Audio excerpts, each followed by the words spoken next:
Hey there, this is Shannon, and we're about to do 10 minutes of astrology.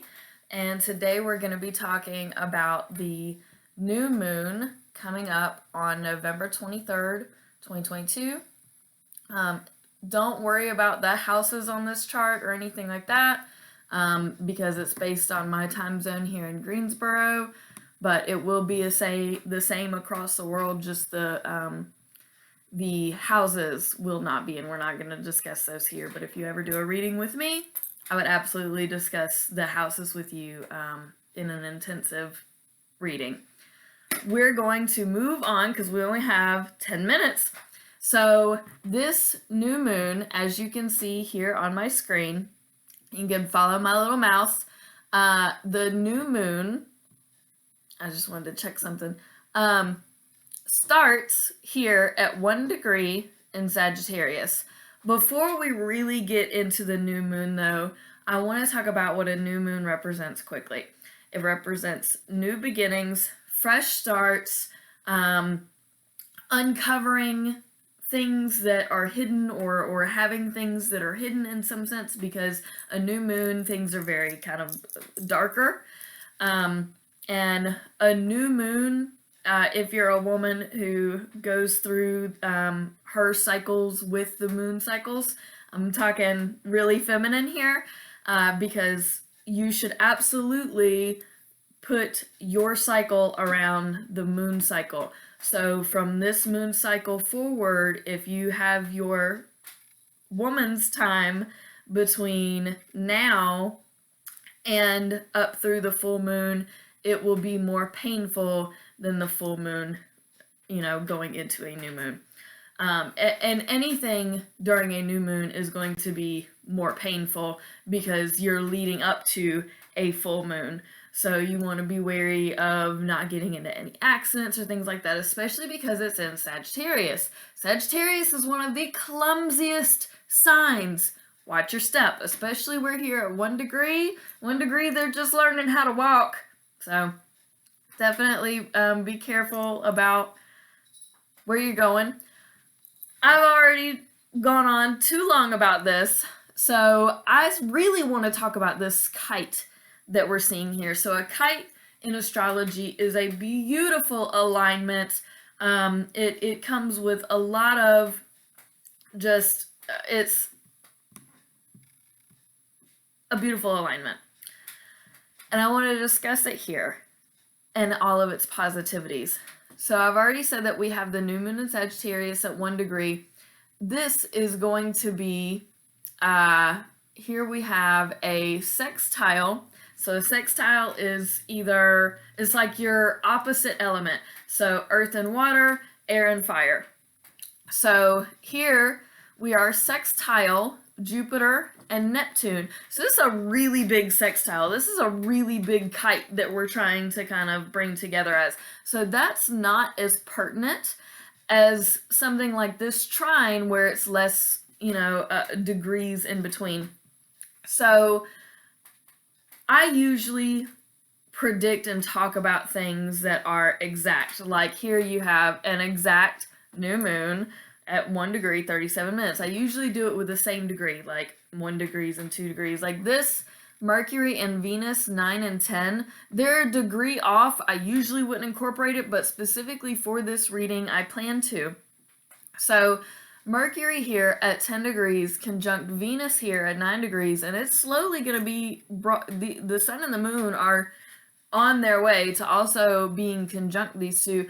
So Mercury and Venus conjunct in Sagittarius, that's mental and relational newness and just exploration.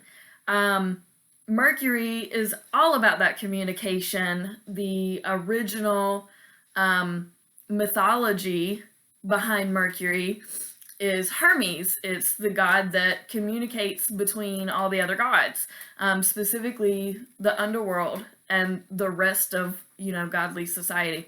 Venus is that relational sign.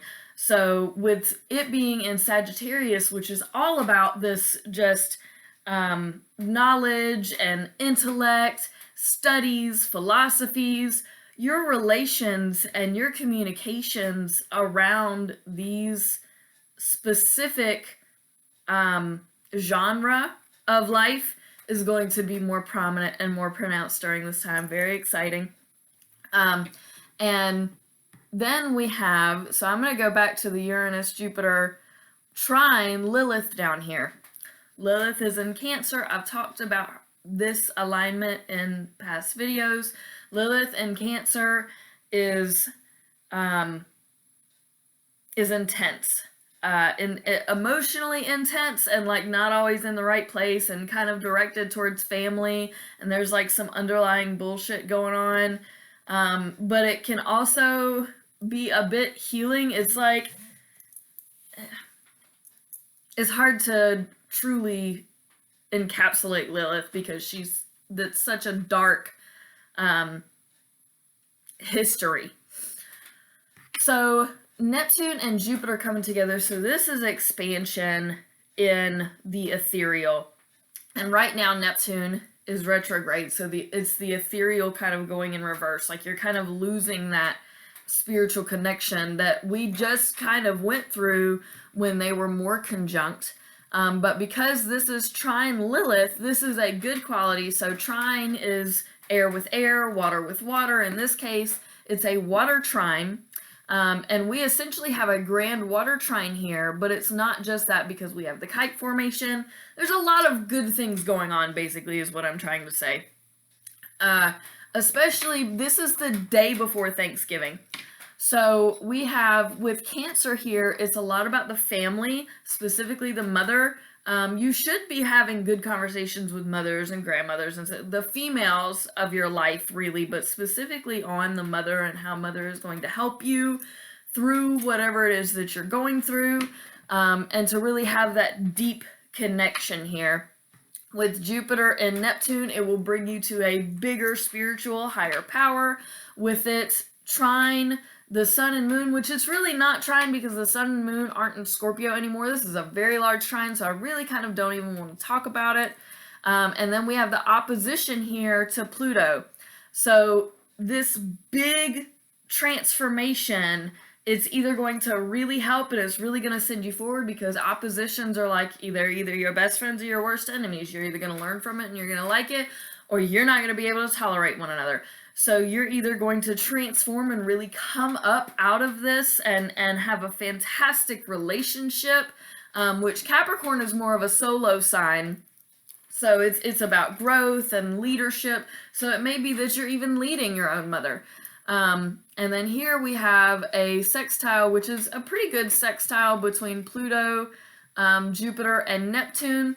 So it's this, big Jupiter transformation Pluto in the ethereal, which is Neptune retrograde, so you're not really sure about it, but it is all big and exciting, and welcome your family during this time. Enjoy being together, appreciate those connections. It's really going to mean a lot right now if you put your heart and your soul and your spirit into this gathering that you're going to be having either way. If you're going to be doing it either way, you may as well enjoy it, which I believe you will during this time, unless you've got some, crazy alignments. But that is my reading today for you. If you have any questions, you're welcome to contact me directly. You can go to my website where I sell money art, and I also do readings virtually over the phone. I can write stuff to you and kind of create a whole chart for you. Lots of different cool stuff. Check me out on all the different social media platforms. I don't think that there's one that I'm missing. And if you like this video, definitely let me know. I'm still just trying to start out, and any help is appreciated. So I hope you really enjoyed this, and take care. Peace out.